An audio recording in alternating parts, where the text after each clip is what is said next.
Lincoln held to a different view of the conflict.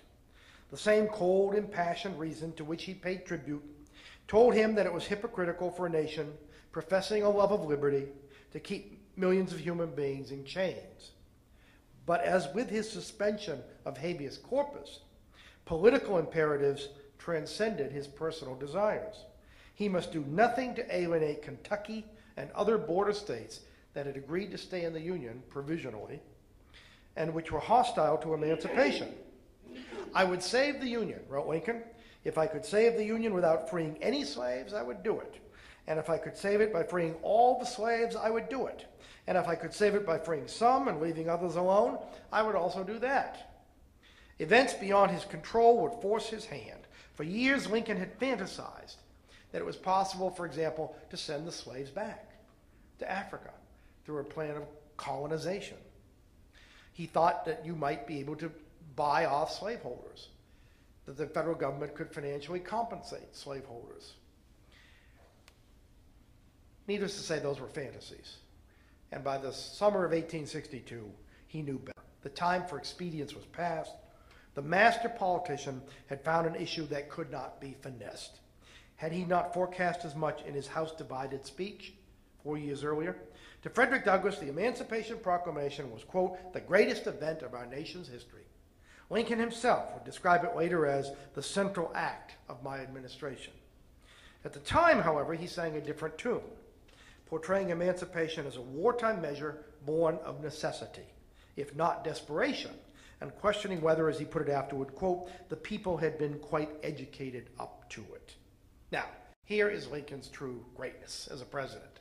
It's Lincoln the persuader, Lincoln the educator, forerunner of modern presidents for whom the chief occupation, in Harry Truman's words, is to convince people to do what they ought to do but don't want to do. In his December 1862 message to Congress, Lincoln employed reason, logic, and unforgettable eloquence to demonstrate the essential truth of democratic leadership, something that we'll come back to over and over again in this series of lectures, that there can be no authority without moral authority. Fellow citizens, he said, we cannot escape history. We of this Congress and this administration will be remembered in spite of ourselves. No personal significance or insignificance can spare one or another of us. In giving freedom to the slave, we assure freedom to the free, honorable alike in what we give and what we preserve. We shall nobly save or meanly lose the last best hope of earth. Lincoln was the original great communicator. Like others aspiring to that title, he never hesitated to use humor to make a point. Mr. Lincoln's flow of humor was a sparkling spring gushing out of a rock, said his favorite funnyman, Petroleum V. Naseby. The flashing water had a somber background which made it all the brighter. His second favorite funny man was named Orpheus C. Kerr. Lincoln himself told a disapproving cabinet that he must laugh or else he would die.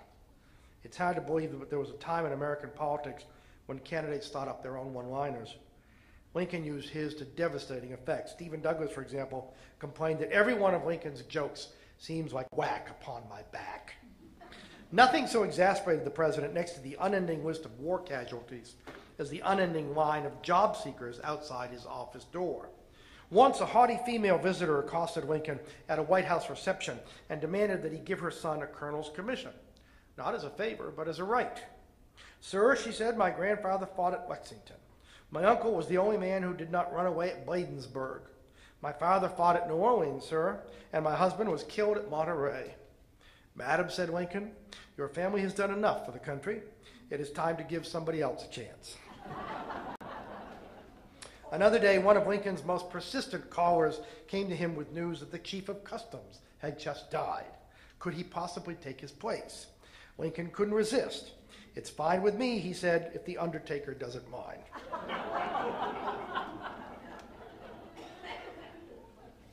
We are still debating Lincoln and slavery, Lincoln and race, and that's a good thing. It's a healthy thing, because Lincoln in so many ways is a mirror. To return to the analogy of the mirror, he is in so many ways a mirror held up to reflect our own attitudes about race and how they have evolved over time. It's very interesting. There is a school of thought among some today that Lincoln should forfeit the title of the great emancipator. On the other hand, it's very interesting to listen to Frederick Douglass, who was no apologist for Lincoln or anyone else, who said, his countrymen, this is in Douglass's words, he urged him to take a comprehensive view of Abraham Lincoln and to make reasonable allowance for the circumstances of his position. To be sure, quote, viewed from the genuine abolition ground, Mr. Lincoln seemed tardy, cold, dull, and indifferent, said Douglass. But measuring him by the sentiment of the country, a sentiment he was bound as a statesman to consult, he was swift, zealous, radical, and determined. The force of circumstances is often a force beyond any president's control. And before you pass judgment on any president, it seems to me you need to understand the circumstances that both guide and limit his actions. The last days of Mr. Lincoln, said Douglass, were his best days. On the 1st of February, 1865, Congress adopted the 13th Amendment. It didn't just happen. Lincoln twisted arms. He twisted a few arms off. He got just enough Republicans to vote in Congress to pass the 13th Amendment, which abolished slavery. He knew that the Emancipation Proclamation was no permanent solution. He knew that a future president who didn't share his views could claim that it was a mere wartime measure, having no impact on peace. The only way to get rid of slavery once and for all was to amend the Constitution. And it is fitting that Lincoln's last great public act was to conjure up just enough votes to make it happen. So in the end, yes, Lincoln freed the slaves. He just didn't do it in 1863. He did it in 1865. His evolution on the subject of race and on the true meaning of the war came full circle in the Old Testament echoes of his second inaugural address. Fondly do we hope, said Lincoln, fervently do we pray, that this mighty scourge of war may speedily pass away. Yet if God wills that it continue, until all the wealth piled up by the bondsman's 250 years of unrequited toil shall be sunk, and until every drop of blood drawn from the sword, as was said 3,000 years ago, so still it must be said, the judgments of the Lord are true and righteous altogether. What is Lincoln saying?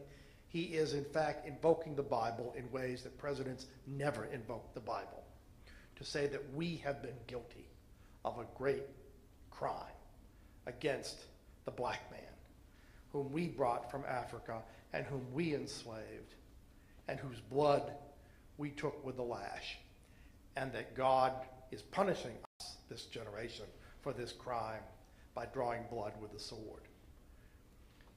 Usually presidents invoke God so that we know God's on his side. Lincoln invoked God almost in the way of an early Puritan minister to put the fear of God, in the best sense of the word, in his audience. The magnanimous sentiments of the second inaugural afford a perfect counterpoint to the violent climax of the Lincoln story. His murder by a Southern sympathizer who had stood outside the White House on April 11th and heard Lincoln publicly call for limited black suffrage. John Wilkes Booth turned to a friend and said, "That's the last speech you'll ever make." His assassination coincided with Good Friday, the most sorrowful day on the Christian calendar.